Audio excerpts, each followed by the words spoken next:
The very foundation of global finance is being repriced. For decades, US government debt was the ultimate risk-free asset. That assumption is now cracking. We are on a path where US public debt is projected to climb past 120% of GDP, a level not seen since World War II. But unlike then, there's no clear end in sight. This isn't a distant academic problem. It's happening now, and it's creating a structural shift in markets that demands your immediate attention. Let's break down the core findings. First, the supply of Treasury bonds is relentless. The fiscal deficit isn't shrinking back to pre-pandemic norms. Government outlays remain stubbornly high, and with political gridlock making any meaningful fiscal reform unlikely, the US Treasury will be forced to issue a massive amount of new debt for the foreseeable future. We're already seeing the consequences. Treasury auctions are getting weaker, with lower bid-to-cover ratios. 30-year swap spreads are widening, a technical but crucial indicator that the market is struggling to absorb the sheer volume of long-duration paper. This isn't a temporary indigestion, it's a chronic condition. While yields have risen due to Fed hikes, a new, more dangerous component is creeping in: a higher term premia. Investors are demanding more compensation to hold long-term US debt, not just for inflation risk, but for the growing credit and duration risk. Think about it. The chart showing credit risk term premia versus sovereign ratings tells a stark story.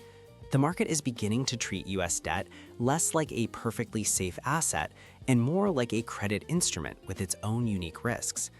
While the US still looks better than many other indebted nations, its trajectory is among the worst, and its role as the global benchmark makes this deterioration uniquely systemic.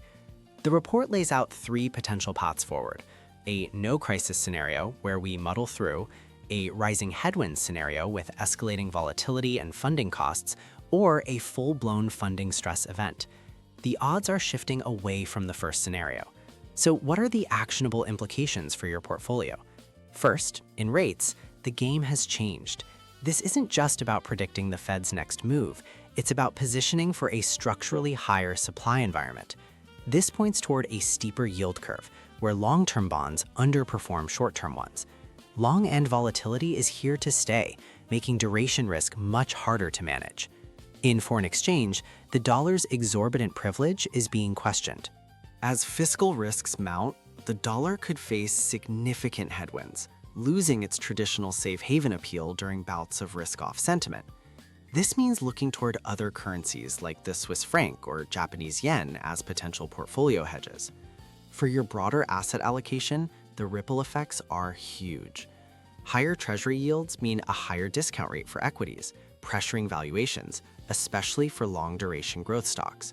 For credit, a potential US downgrade, once unthinkable, is now a tangible risk that would force a repricing across the entire fixed income universe. So how do you position for this? Tactically, the report points to trades like yield curve steepeners and going long swap spreads to play the market's absorption issues. Strategically, it's time to reevaluate traditional hedges. Gold's correlation with stocks and bonds may shift, potentially making it a more reliable diversifier as faith in sovereign debt wavers. Managing interest rate risk is no longer just about the Fed, it's about the Treasury's printing press.